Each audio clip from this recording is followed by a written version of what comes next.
बिस्मिल्लाहिर्रहमानिर्रहीम। अस्सलाम वालेकुम नाज़रीन, आप यूट्यूब चैनल देख रहे हैं। मैं इमरान ख़ान हूँ। एक बड़ा क्लिप वायरल हुआ है। दो क्लिप में एक्चुअली जो वायरल हुए हैं, दोनों में आपके सामने उनकी तफसीलात रख देता हूँ। नंबर एक तो एक साबिक आर्मी सीनियर ऑफिशियल हैं हैदर मेहदी, उनका एक इंटरव्यू है। ये फजलुर रहमान साहब से मिले थे और इनका फजलुर रहमान साहब से अच्छा ताल्लुक़ था, तो इनको फजलुर रहमान साहब ने कुछ इंकशाफात किए थे जो इन्होंने एक इंटरव्यू में बता दिए हैं। साबिक आर्मी ऑफिशियल हैदर मेहदी क्या कहते हैं, उन्होंने कहा कि एक तो उन्होंने जनरल बाजवा के बारे में कहा कि जनरल बाजवा ने ज़ाती तौर पर बताया कि मैंने नवाज शरीफ को पाकिस्तान से बाहर भिजवाया है। यानी मैं पहले ये कहता रहा हूँ कि एस्टेब्लिशमेंट चाहती थी या नवाज शरीफ डील करके गए 2019 में बाहर, लेकिन कोई मानता नहीं था। अब गवाहियां सामने आ रही हैं। साबिक आर्मी ऑफिशियल हैदर मेहदी कह रहे हैं कि जनरल बाजवा ने ज़ाती तौर पर बताया कि मैंने नवाज शरीफ को बाहर भिजवाया है। उस क्लिप के अंदर ये मौजूद है। दूसरा, उन्होंने साथ ही बताया कि फजलुर रहमान साहब ने उनको बताया कि मैं कसम खाने के लिए तैयार हूँ, मेरे सामने कुरान पाक लेकर आओ, और जनरल फैज़ हमीद को और जनरल बाजवा को, दोनों को मैं ये पूछूंगा, मेरे सामने इनको बिठाओ, मैं इन दोनों से पूछूंगा कि क्या आप दोनों ने मुझे नहीं कहा था कि पहला धरना लेकर इस्लामाबाद आओ। यानी 2019 में इमरान खान के खिलाफ जो धरना हुआ वो बकौल इस रिटायर आर्मी ऑफिशियल के फजलुर रहमान साहब ने इनको कसम खा के कुरान मजीद का लफ्ज़ इस्तेमाल करके ये कहा कि जनरल बाजवा और जनरल फैज़, उन दोनों के कहने के ऊपर मैं इस्लामाबाद आया धरना लेकर। यानी इमरान खान की हुकूमत थी, जनरल फैज़ और जनरल बाजवा एक DGISI थे और एक आर्मी चीफ थे, और उसके बाद आपको याद है जनरल बाजवा को एक्सटेंशन भी मिल गई थी। यानी फजलुर रहमान साहब का धरना आया था, बाद में सारी पार्टियां जो हैं उन्होंने मिल के जनरल बाजवा साहब को एक्सटेंशन दी थी, और उस वक्त ये करार दिया गया था कि मुल्क के लिए जनरल बाजवा बहुत ज़रूरी है। और यही शायद एक अच्छा काम है जो इमरान खान साहब ने अपने पूरे दौरे हुकूमत में किया है, जिस पे फ़ौजी इदारे के जो तर्जुमान हैं DGISPR वो उस पर तनकीद नहीं करेंगे। बाकी कोई एक चीज़ भी इमरान खान की अच्छी शायद उनको याद नहीं है। ये फैटफ का मामला हो या कुछ भी हो, वो सारा कुछ वो बताना चाहते हैं कि वो उन्होंने किया है या उनके इदारे ने किया है या सिविल लोगों ने किया है, लेकिन करवाया उन्होंने ही है। लेकिन साबका हुकूमत का, इमरान खान साहब का, उनकी टीम का, उनके वज़रा का उन्होंने कभी भी तारीफ़ नहीं की और उनके बारे में कोई अच्छे जुमले नहीं हैं। खुर्रम दस्तगीर ने एक इंटरव्यू दिया एक टॉक शो में, और जब उससे सवाल किया एंकर पर्सन ने कि जनाब आपको किसने कहा था कि आप 1.5 साल के लिए ये वाली हुकूमत ले लें, तो उस पर उन्होंने बताया कि हमारी गिरफ्तारियां होने वाली थी। उन्होंने कहा कि शहबाज शरीफ से काम शुरू होना था, मुख्तलिफ पोलिटिकल पार्टी के बहुत सारे लोग करप्शन के केसेस में पकड़े जाने वाले थे, केसेस मंतकी अंजाम की तरफ जा रहे थे और ये केसेस को तेज कर रहे थे, ये खुर्रम दस्तगीर ने कहा। और साथ ही ये कहा, जो खबर मैं आपको सुनाता रहा हूँ पहले, कि नैब के हवाले से नए जजेस की अपॉइंटमेंट हो रही है, ज़्यादा जजेस तैनात किए जा रहे हैं ताकि तेज़ी से केसेस को सुने, हर जज के पास ज़्यादा केसेस ना हो, कम केसेस हों, ताकि रेफरेंसेस जो नैब ने जमा करवाए, जो FIA ने किए, उनके ऊपर तेज़ी से काम हो और जो मुल्ज़िमान हैं उनसे पैसे रिकवर किए जाएँ और जो मुजरिम हैं उनको सज़ाएं दी जाएं। तो उसमें ये बातें अब वो खुद मान रहे हैं खुर्रम दस्तगीर की एक्चुअली एहतसाब बहुत तेज़ हो रहा था और हमारे केसेस मंतकी अंजाम की तरफ जा रहे थे, और इस साल के आखिर के अंदर सूरत हाल बिल्कुल बदल जाती। साल के आखिर में कैसे बदल जाती? क्योंकि जो इस वक्त की हुकूमत है, ये तब अपोजिशन में थे, इनमें बहुत सारे लोग ये समझते थे कि अगर नए आर्मी चीफ की तैनाती होगी तो शायद एस्टेब्लिशमेंट की पॉलिसी वैसी ना रहे जैसी इस वक्त है। यानी एक डील के नतीजे में पाकिस्तान से नवाज शरीफ साहब बाहर चले गए, केसेस के अंदर आपने देखा बहुत ज़्यादा नरमी मौजूद थी, और आप अच्छी तरह जानते हैं कि इदारों को कौन कंट्रोल करता है और अदलिया के ऊपर भी कैसे पाकिस्तान में दबाव डाला जाता है। बहरहाल खुर्रम दस्तगीर ने यह बता दिया कि वो महंगाई के लिए नहीं आए थे, गुर्बत के लिए नहीं आए थे, बेरोज़गारी के लिए नहीं आए थे, बैड गवर्नेंस की वजह से नहीं आए थे, गिरती हुई मईशत की वजह से नहीं आए थे। ये सारे काम तो इन्होंने आकर मज़ीद बर्बाद कर दिए हैं। इमरान खान के दौर में तो बहुत अच्छे चल रहे थे, इन्होंने तो आके बेड़ा गर्क कर दिया है। लेकिन ये एक्चुअली आए थे अपने केसेस के लिए, और अब मानना शुरू हो गए हैं कि इमरान खान साहब, उन्होंने खुद कहा कि इमरान खान साहब 10-15 साल फिर कहीं नहीं जा रहे थे क्योंकि हम सारे फारिग होने वाले थे। तो ये एक एतराफ़ जुर्म है जो अब खुद इम्पोर्टेड सरकार ने शुरू कर दिया। आने वाले दिनों में आप बहुत ज़्यादा इस तरह के जुमले, इस तरह की चीज़ें, इस तरह की बातें सुनेंगे। अब ये दो बहुत बड़े बड़े इंकशाफात हैं, दोनों मैंने आपके सामने रख दिए हैं। एक और चीज़ वो ये है कि इमरान खान साहब की एक तकरीर है, वो मैं निकाल के सुन रहा था।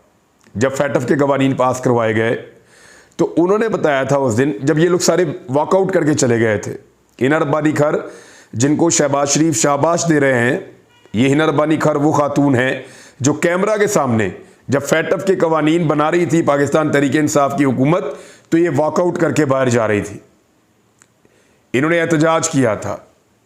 शहबाज शरीफ वो शख्स है जो अपने इंटरव्यू में कह चुके हैं, अपने बयानात में कह चुके हैं कि वो एक काला दिन था जिस दिन फैटफ के कवानीन इमरान खान साहब ने पास करवाए थे। मरियम नवाज साहबा अपनी पूरी पार्लिमानी पार्टी को बैठा के, अपने साथ बाकी लोगों को बैठा के सबकी बेइज्जती कर रही है। उसकी वीडियो मौजूद है कि ये शर्म का मुकाम है हम सब के लिए कि जो इमरान खान साहब ने फैटफ के कवानीन पास करवा लिए हैं और उसमें हम नैब के बारे में कुछ भी नहीं कर सके।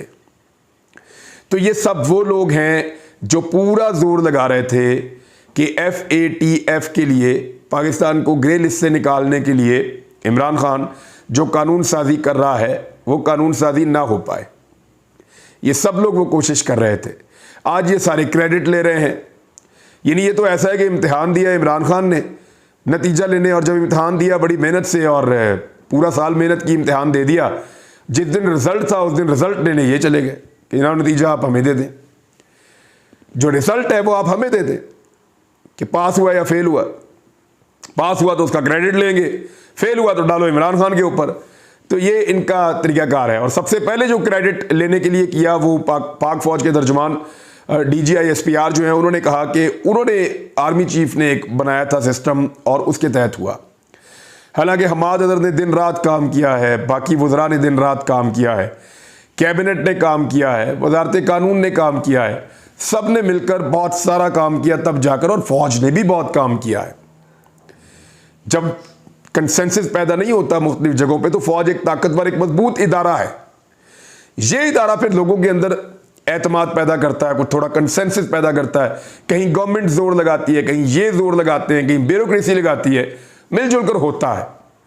तो क्रेडिट लेने का जो गेम है या खेल है वो मेरे ख्याल में बंद होना चाहिए। साबका हुकूमत को भी क्रेडिट दिया जाना चाहिए। अब आए इस बात पर कि इमरान खान साहब ने क्या कहा था। उन्होंने कहा कि ये तो पाकिस्तान को ब्लैक लिस्ट में धकेलना चाहते हैं, ये तो साजिश करते हैं, ये कानून साजी के बदले में एक और कानून साजी चाहते थे। और जो ड्राफ्ट ये बनाकर लाए थे पीपल्स पार्टी और नून लीग वाले, वो इतने शर्मिंदा हुए बाद में। उसमें नैब के टोटल 38 कवानीन है, 38 में से 34 को तब्दील कर रहे थे। यानी नैब अमली तौर पे ख़त्म कर रहे थे इमरान खान के दौर में। इमरान खान ने इनकार कर दिया और उसने कहा अपनी पूरी ताकत इस्तेमाल करो और ये फैटफ का कानून जो है इसको पास करवाओ ताकि पाकिस्तान ग्रे लिस्ट में से निकले। अभी पहली दफ़ा ऐसा हो रहा है कि अमरीकी सफ़ीर जो है डोनाल्ड ब्लूम, उससे मुलाकात करने के लिए पहुंचे दो लोग, मुशीर ख़जाना मिफ्ता इस्माइल और वज़ीर मुमलिकत बराए ख़जाना आयशा गौस पाशा। ये दो लोग गए और इन दो लोगों ने जाकर अमरीकी सफ़ीर से मुलाकात की और उनसे दरख्वास्त की कि मदद करें भाई बाप, हमें किसी तरह निकालें, IMF से कहें कि हमें हमारी डील दे दे, या IMF से हमारी डील फाइनल करवा दें। IMF हमारी शराइत के ऊपर नहीं आ रहा और हम IMF से डील करने के काबिल नहीं हैं, हम इतने नालायक हैं, नकम्मे, हम कर नहीं पा रहे, आप मेहरबानी कर दें।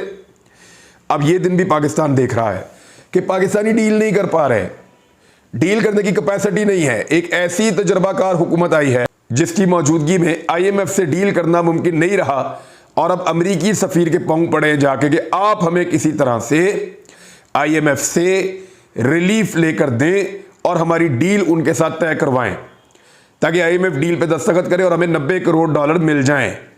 पाकिस्तानियों को जो है पीस के रख दिया है $90 करोड़ के लिए इन्होंने। यहाँ पे ये तासुर है पाकिस्तान में कि जो रिजीम चेंज ऑपरेशन हुआ है, ख़ासतौर पे इमरान खान साहब भी ये कहते हैं कि अंदरूनी सहूलतकारों ने मिलकर, अमेरिका ने ये ऑपरेशन करवाया है और वो नहीं चाहेगा अमेरिका या वो सहूलतकार या मीर जाफ़र मीर सादिक जिन्हें इमरान खान कहते हैं कि दोबारा इमरान खान की हुकूमत वापस आ जाए। तो इसके लिए मौजूदा हुकूमत को अमरीकी सपोर्ट की ज़रूरत है और ये दो लोग जाकर मिलें। अब देखें कि अमेरिका इनको कितनी सपोर्ट देता है, क्योंकि देखें अगर IMF पैसे दे देता है, IMF के साथ आपकी डील मुकम्मल हो जाती है, तो इसका मतलब है पाकिस्तान काबिल कबूल है इस मईशत के साथ कि इसको इतने पैसे दे दें और उम्मीद रखें कि हमारे पैसे कुछ वापस आ जाएंगे। तो इसमें फिर सऊदी अरब भी रिस्क ले सकता है, UAE भी ले सकता है, तुर्की और चाइना भी ले सकते हैं। फिलहाल तो सारे इनकार कर रहे हैं, सबने ठेंगा दिखाया है। लेकिन अगर अमेरिका से कहकर IMF से कोई रिलीफ पाकिस्तान लेने में कामयाब हो गया तो छोटे मोटे इम्कानात पैदा हो जाएंगे बाकियों के लिए भी कि वो भी थोड़ा बहुत रिलीफ दे दें या थोड़ी गुंजाइश पैदा हो जाए। लेकिन अभी इसके बारे में आप कुछ क्लियरली कह नहीं सकते। बेनज़ीर कत्ल केस के हवाले से राव अनवार ने कुछ इंकशाफात किए हैं। सीनियर सहाफ़ी बदर अब्बास साहब, उन्होंने इसके बारे में बताया है और ये बड़े हैरान कुन इंकशाफात हैं।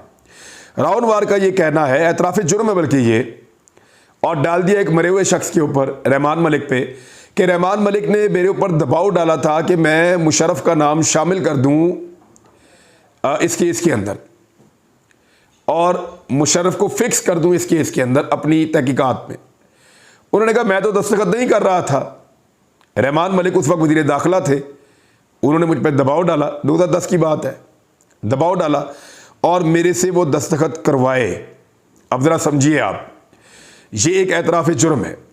अगर आप सरकारी ओहदे पे बैठे, आपसे कोई गलत काम करने के लिए कह रहा है तो आप इनकार कर देते हैं। आपको ज़बरदस्ती कोई गलत काम करवा नहीं सकता, आपकी ट्रांसफ़र या पोस्टिंग मैक्सिमम की जा सकती है, कहीं और भिजवाया जा सकता है, OST बनाया जा सकता है, लेकिन एक साबिक आर्मी चीफ को और एक साबिक सदर पाकिस्तान को, उसको एक कत्ल के मुकदमे में मुलव्वस कर देना बगैर तहकीकात के, ये बहुत बड़ा जुर्म है जिसका एतराफ़ राव अनवार ने किया है मदर अब्बास साहब के बकौल, उन्होंने ये खबर दी है। तो अब आप इसको समझिए, ये जुर्म इस वक्त वो क्यों कर रहे हैं एतराफ़ जुर्म। एक तो जो मेन आदमी है उसका इंतकाल हो गया रहमान मलिक का, आप उस पर जो मर्जी डालें। हालांकि अच्छा बच्चा जो है वो तो जरदारी साहब के हैं, राव अनवार।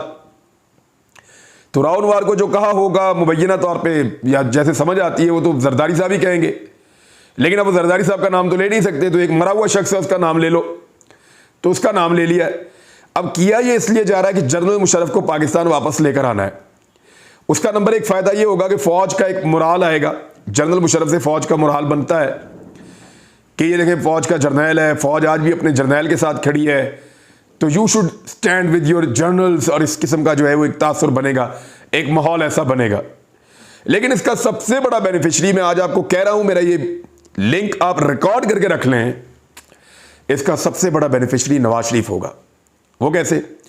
जनरल मुशर्रफ जब पाकिस्तान वापस आएंगे तो वो उनको ले जाया जाएगा जनाब चक शदाद फार्म हाउस में, वहाँ पे सारी फैसिलिटीज़ पैदा की जाएंगी, लोग भी जाएंगे, मिलेंगे भी, हालात भी ऐसे पैदा होंगे, जनरल मुशर्रफ वहाँ पे रहेंगे, जितनी ज़िंदगी है वहाँ गुजारेंगे। अब नवाज शरीफ के लोग ये कहेंगे कि भी नवाज शरीफ को भी आने दें। फिर अगर जनरल मुशर्रफ एक मुजरिम है और उसको आप जेल के अंदर नहीं डाल रहे और वापस ला के उसको उसके फार्म हाउस पे आज़ाद छोड़ रहे हैं, तो फिर नवाज शरीफ भी एक मुजरिम है, उसको भी आप जेल में डालें, वापस ला के उनको भी रायवेंट फार्म हाउस पे छोड़ें, ताकि वो अपनी पार्टी को रायवेंट से बैठ के चलाएं, लोगों से मुलाकातें करें। अगले इंतखाबात में नवाज शरीफ के लिए क्योंकि राह हमवार करनी है, तो ये जनरल मुशर्रफ वाला जो एपिसोड है, याद रखिएगा, इसकी सबसे बड़ी बेनिफिशरी PMLN होगी, क्योंकि नवाज शरीफ इसी का सहारा लेकर इसी की आड़ में पाकिस्तान वापस आएंगे और रायवेंट में बैठेंगे। रायवेंट में बैठ के वो अपनी पूरी पार्टी को कंट्रोल करेंगे और सारे मामलात को वहां से बैठकर चलाएंगे। जस्टिस अतर मिनुल्लाह साहब ने दोबारा शिकवा उठाया है और बात उठाई है मिसिंग पर्सन के हवाले से, और उन्होंने कहा कि पाकिस्तान की रियासत जबरी गुमशुदगियों में शामिल है, मुलव्वस है।